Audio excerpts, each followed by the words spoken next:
สวัสดีค่ะ and a big welcome to all of you tuning in right now. Welcome to Social Social, our monthly podcast that brings social psychology to life, one chill chat at a time.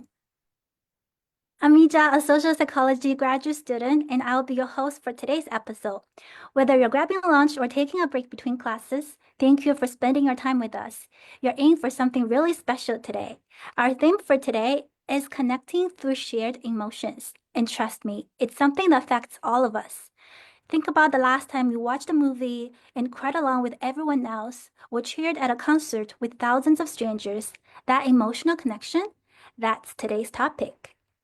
Joining us today is Dr. Adi Shakit, a lecturer in social psychology here at Chulalongkorn University. Dr. Adi's research explores how our emotions influence the way we form social bonds, whether with friends, colleagues, or even with strangers. He's done fascinating studies both in the US and Thailand, and today he's going to help us understand why do shared emotions bring people together, and what happens when we don't feel the same as everyone else. Let's give a virtual round of applause and welcome Dr. Adi. Thank you very much for having me here today. Good afternoon, Adi. Good So, afternoon. first of all, I'd like to ask you, please tell us a bit about what shared emotions are and why they're interesting. Great question, Ija. Why don't we start with what makes shared emotions interesting and where they fit within my research, and then I'll kind of circle back to a definition. So to start, I am an affective scientist, which is just a fancy way of saying that I study feelings, including emotions. When I study emotion, I'm usually not interested in specific emotions like happiness, sadness, shame, or guilt. Instead, I take a more functional approach, asking what we do with our emotions and how do they affect us. A common theme in my research is how do we decide with whom we want to spend our limited time, our limited energy, and other resources that are finite, like money, for example. So our social interactions have what economists refer to as opportunity costs. What this means is that spending time, energy, and other resources in one situation comes at the expense of spending those same resources somewhere else. So, for example, if you're here right now listening to me and to Yija talking about my research, you cannot invest that same time and energy taking a nap, catching up on your work, or just enjoying the company of your friends and loved ones. Anytime we decide to do anything, whether it's social or not, that's time and energy that we will never get back. Hopefully, you're not having doubts about being here right now. So, to make things even more complicated, people differ in what they offer us as friends, as coworkers, as mentors, or as any other kind of social partner. For example, some people just make great friends, right? They're willing to put a lot of time and energy into getting to know us. They put us before other people and activities in their lives, and they make us feel like they really get us. But other people are not so great. Maybe they're too busy for us. Maybe other things in their lives are more important. Or we just don't have particularly good chemistry with them, and conversations can get a little awkward sometimes. So, given that we're living in this world of limited resources, and that people differ in what they have to offer, how do we decide with whom we want to spend our limited time and our limited energy? And it turns out that our feelings have an important role in making these kinds of decisions. One way we can see that is just in our everyday experience when we make decisions. So let's say your friend asks you if you want to get coffee with her. You might have to check your schedule to see if you have other plans. But what you usually don't need to ask yourself is if you actually like her and if she's worth your time. You also don't need to think back, right, to all of your past experiences in order to make that decision. Instead, you just have this kind of overall sense or feeling about her value to you. There's also some really interesting research supporting the role of feelings coming from neuropsychology. So there are people with brain damage that actually separates parts of the brain that are involved in recognizing faces, like your mom's face or your friend's face, from parts of the brain that are involved in our feelings.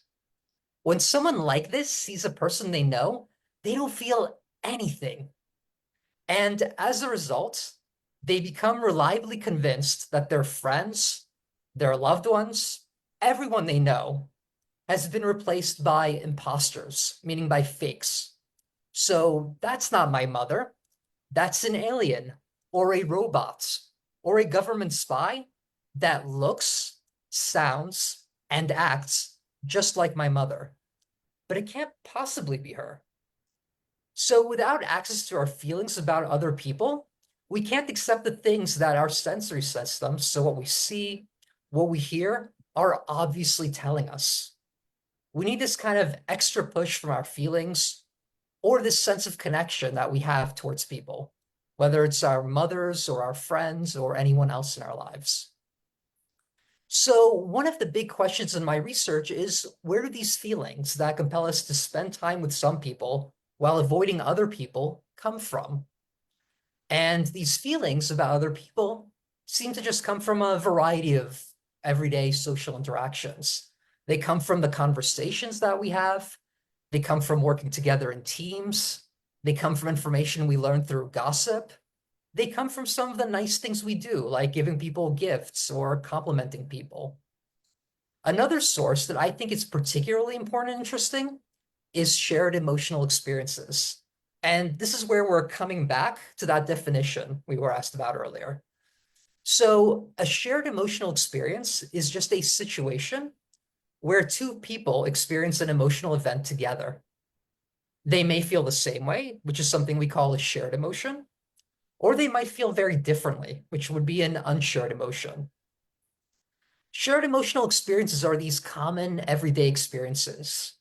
We share experiences when we go to concerts, when we're watching movies with other people, when we talk to our friends about good and bad things that are happening in our lives, and when we just encounter interesting things around other people as we're going through our day. Yeah, it sounds like sharing emotions play a big part in meaningful relationships or activities we do on daily basis. Does the specific emotion people feel matter? So, as it turns out, the specific emotion people feel, whether it's happiness, anger, or disgust, does not matter. Instead, it's about whether or not we feel the same emotion.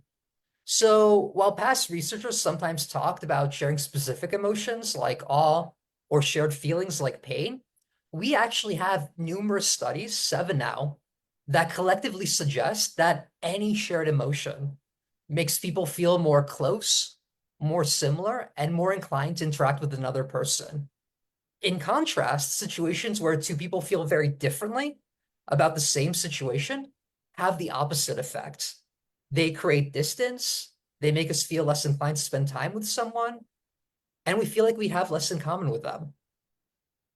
Yeah, I feel like I can definitely personally even relate to that kind of experience, feeling more distant after realizing that other person doesn't feel the same towards the same situation. But so why do shared emotional experiences connect people and how does it work? So, to understand how sharing an emotion works, we need to think a little bit about what emotions do in the first place. So, emotions are these felt responses, right? We feel them in our bodies to important events in our lives. The specific emotion we feel, whether it's happiness or anger, depends on how we understand that situation. So, for example, people feel sad when they experience loss, angry when someone's being inconsiderate or unfair, guilty when they feel like they've wrongfully hurt someone. But whether a particular event is understood as a loss, a potential danger, a reward, or in any other number of ways depends on a lifetime of individual, social, and cultural experiences. So, to make this a little more concrete, imagine two friends and they're watching a horror movie together. It's about a killer and it's really, really bloody. So, one person feels really excited. He's loving every moment and he can't take his eyes off the screen. Meanwhile, his friend is scared and disgusted by all the blood. The reason why they respond so differently, even though they're watching exactly the same movie, is that each friend's emotion is not just shaped by the movie, it's also shaped by their past experience.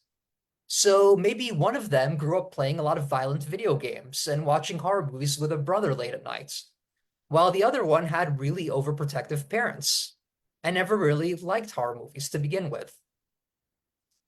So, in short, our emotional reactions to events are not just about what's happening to us now. They're shaped by how we grew up, the people we spend time with, our personal history, and our cultural context. So, what that means is that when two people feel the same way about an event, they both find it sad, they're both angry, whatever, it suggests they're understanding the world the same way, even though they've had this entire lifetime of different experiences. And so this effect of shared emotional experiences, bringing people together or pulling them apart, is actually incremental, right? We have many shared emotional experiences over our lifetimes. And when we have multiple shared emotional experiences, what it increasingly tells us is that we and someone else see the world similarly.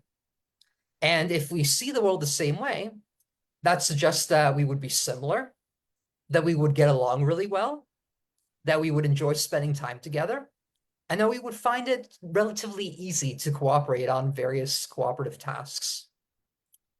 On the other hand, if we feel very differently from another person on a regular basis, then that would suggest that we might be better off spending our time with someone else. And that's okay too. There's only so much of us to go around, so we can't be friends with everyone. We have to be selective. When it comes to connections we form with others, the effects of shared emotional experiences aren't all that different from the benefits of, let's say, something like a nice gift or just having a good conversation. But there are also some features that make shared emotional experiences really special.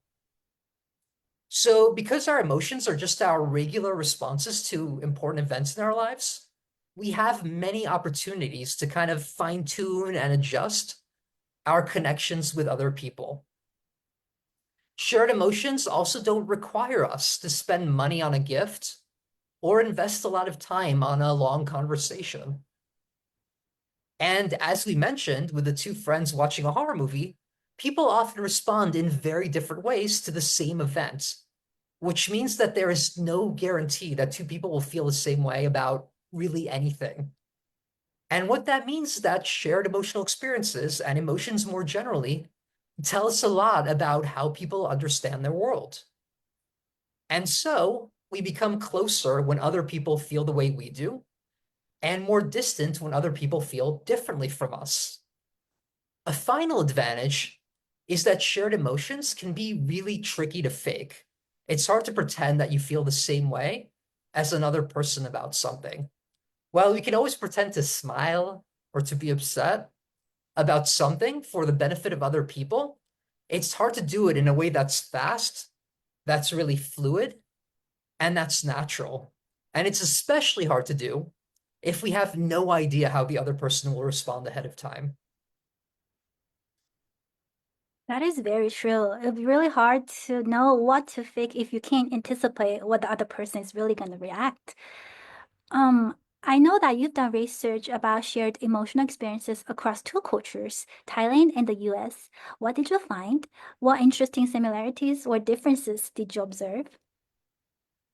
So, researchers conduct studies in different cultures for different reasons. Sometimes we want to better understand how cultural differences influence the way we think, feel, and behave. But other times we study participants from different cultures to learn more about our shared humanity, about the things that make us the same because we share so much of our evolutionary heritage, right? Things that make me and Yija and everyone else watching the same. So, as I said before, right, emotions are universal. In any time, any place, any culture where human beings exist, they experience emotions as their normal responses to just important events in their lives. Because connecting or distancing ourselves from other people based on a shared emotional experience takes place of the universal nature of emotion, and knowing who would make a good social partner is important anywhere, I predicted that there would be no differences between Americans and Thais in my studies of shared emotional experiences. But even saying that, there are also reasons to suspect that results in Thailand might be different from my research in the US. So one potential issue is that I want to isolate the effects of shared emotional experiences. And in order to do that, I'm typically looking at shared emotions between strangers. So the people in my studies have never met before. Otherwise, it can be really tricky to separate the effect of a shared emotion connecting or distancing people from the relationship people bring into the lab.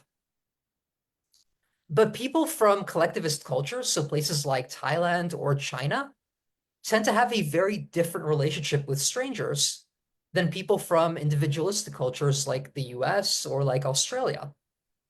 While people from places like Thailand tend to be closer to their families and their close friends than people from countries like the US, they also tend to be more distant and less kind to strangers. And one way this manifests is that Americans are much more likely, for example, to say hello and to interact with strangers in places like trains, in lines at stores, and in other places where you're unlikely to see people again. So the designs of the studies that I'm going to talk about are pretty simple. So a participant encounters some sort of emotional event. She tells us how she feels about it. She sees a recording of a second person who either felt the same emotion or a different emotion. And then we ask the participant a whole lot of questions about how she feels about the other person in order to assess the effect of sharing or not sharing an emotion. And the questions include a bunch of items like how close do you feel to the other person whose emotional reaction you just saw? How similar to her do you feel? Would you want to spend time with her? Do you think you would get along with her? And so on. Do you want to see some studies? Of course. Let's do it. Okay, let's see if I can find it.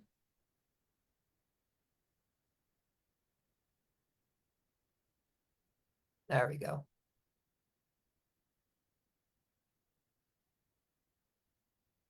Okay, can you see my screen? Yes. Perfect. Really?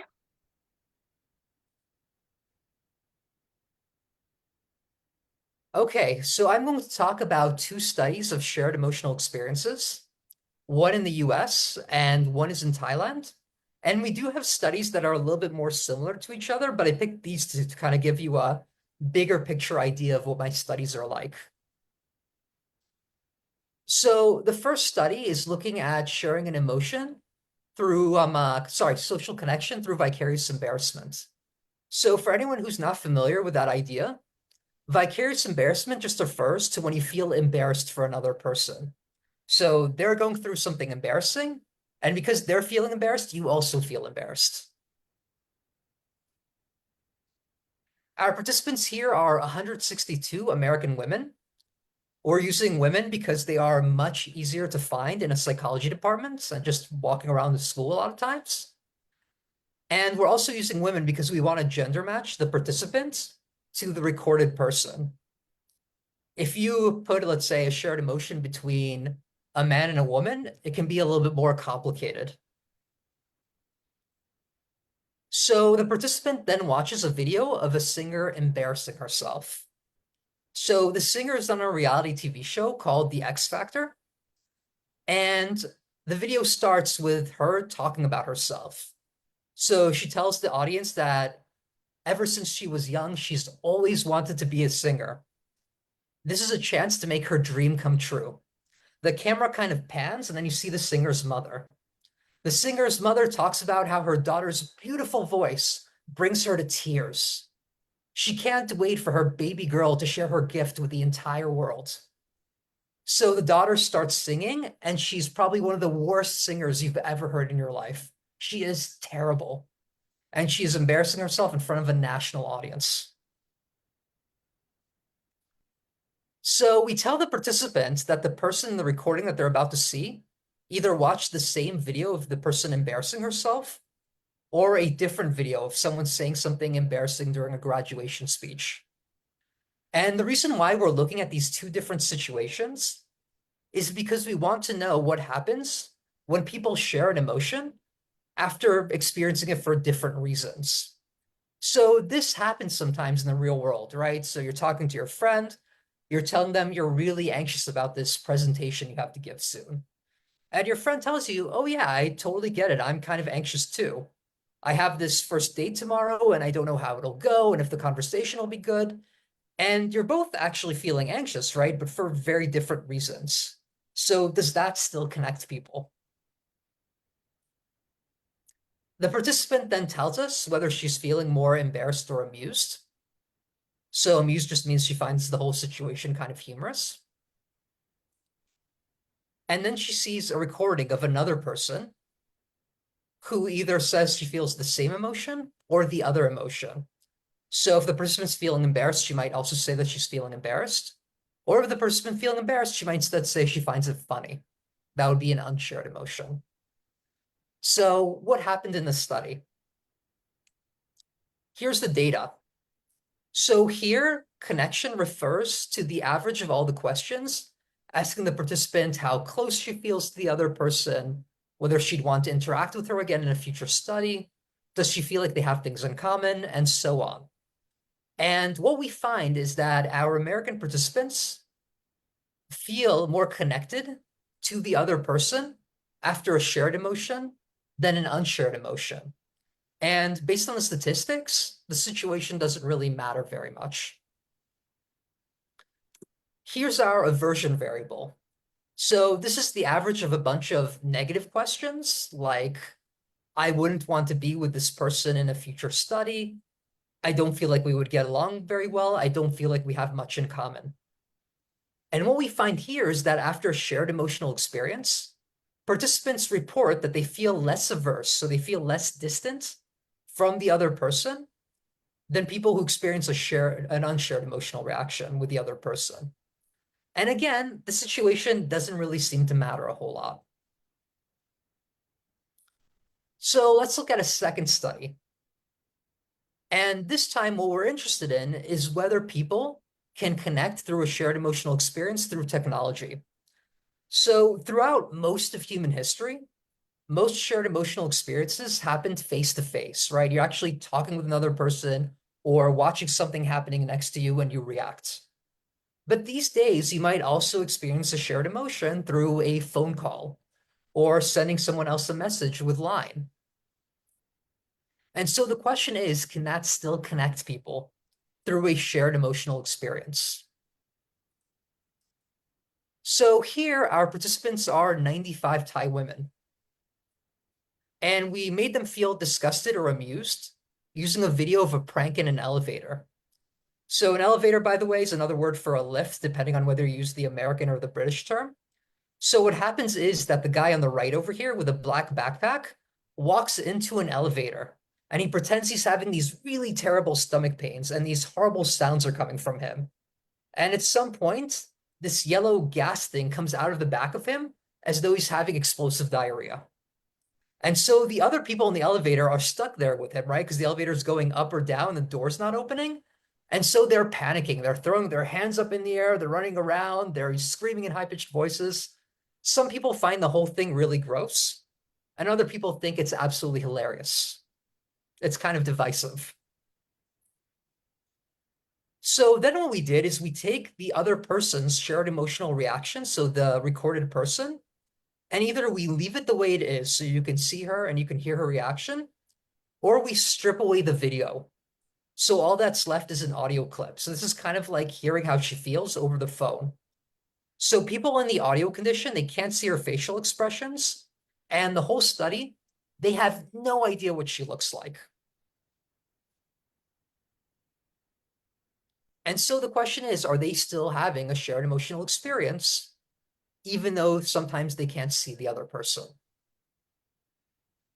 So let's look at our data. So here we have the average connection. So this is about, again, inclination to interact with a person. Do you feel like you would have things in common? Would you want to spend time with this person? And once more, what we find is that our type participants feel more connected to the other person after a shared emotional experience than after an unshared emotional experience. And that's regardless of whether they can see her or whether it's more like a phone call. At this point, I also want to mention that our findings in general are extremely robust. And what that means is that shared emotional experiences, they bring people together and they pull people apart across a whole wide variety of situations. Something really, really crazy has to happen for shared emotions not to work the way they normally do.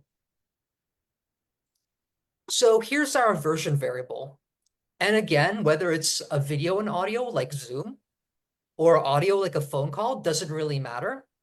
But people who share an emotion, so they feel disgusted when their partner feels disgusted, feel less averse. They feel less distant from the other person than people who do not share an emotion with her. So that's the research I have for today and a little bit about what I do. I'd be happy to talk some more about it or answer some questions. That really provides us some insightful findings from the studies that you just introduced us to. And I believe that also inspired our audience to think more on this very topic of sharing emotion for sure. So let's turn our attention to our lovely audience. It's now your turn. If you're watching us live, go ahead and drop your questions for Dr. Adi in the comments, and we'll take a few right now. Let's see if we get any questions.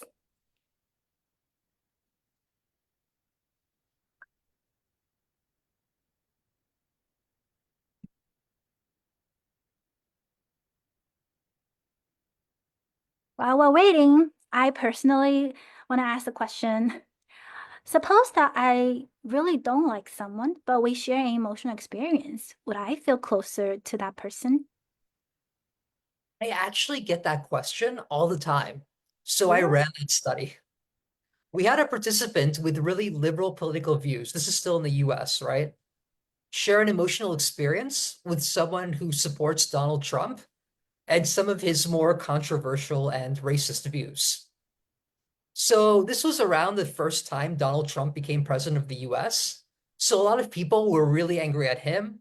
They were really angry at his policies, and they were really angry at the people who put him in power. So the participants did not like this person who supports Donald Trump.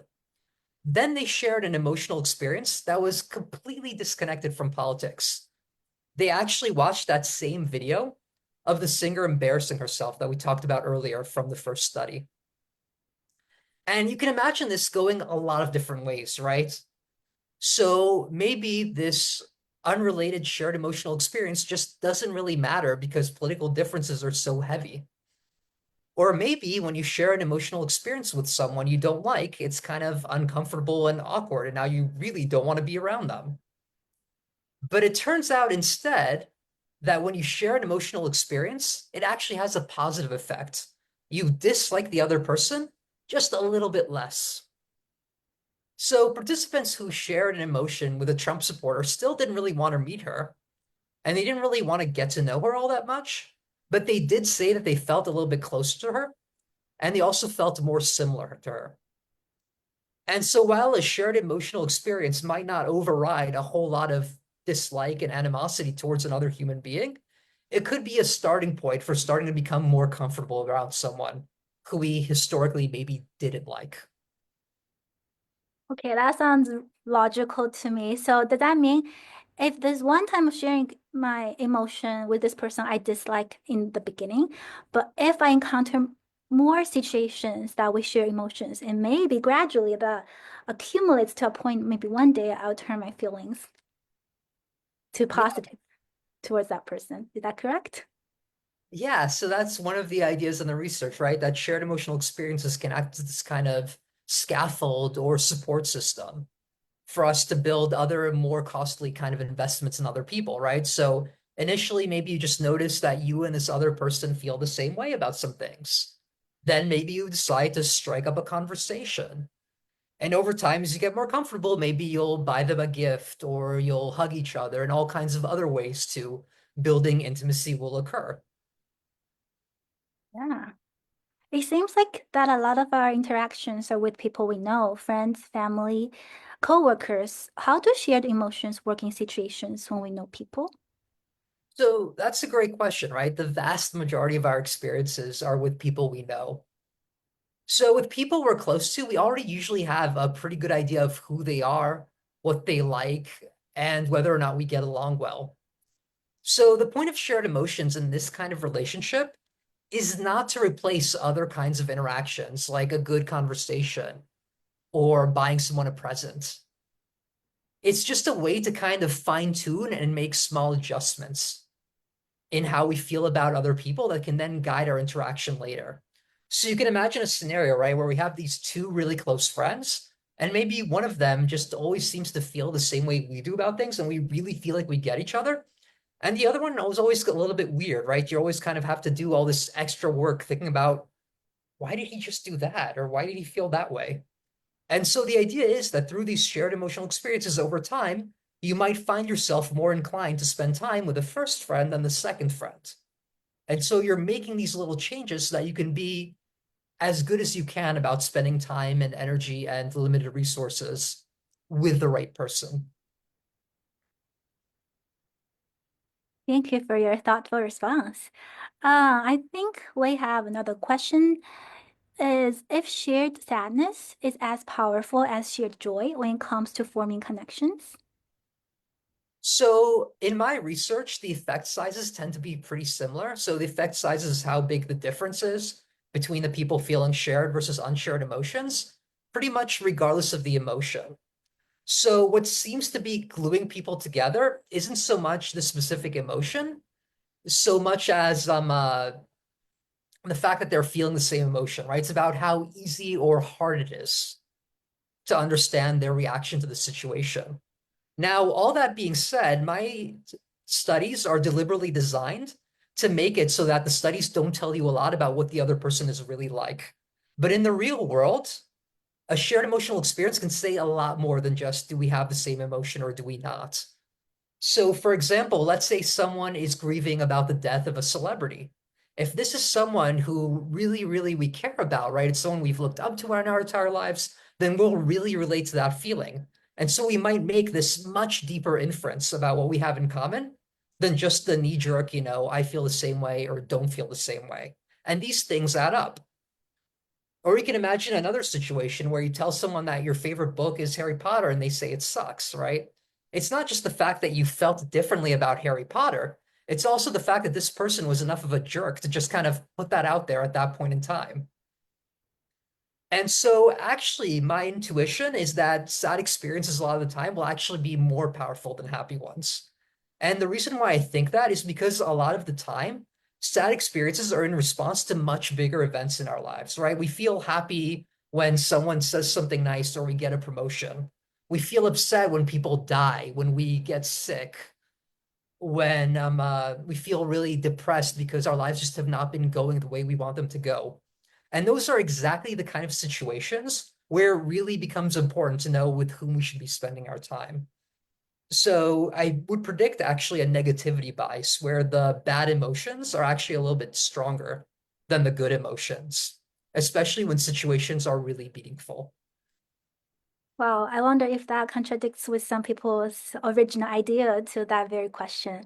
But that's very true. I also believe that sharing an emotion with someone, not only just for that very moment, that reveals a lot about their characters or their upbringing.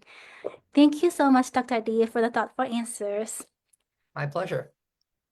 Oh, well, before we say goodbye, a big thank you again to Dr. Adi for being with us. Today's session gave us a deeper understanding of the hidden emotional threads that tie us together. If this topic got you thinking, don't forget to like, share, and follow Social Psychology CU. We'll be back next month with another exciting topic on social social. Until then, keep noticing your emotions, stay curious, and keep connecting. This was Social Social. Sawadee ka, and see you next time. Bye.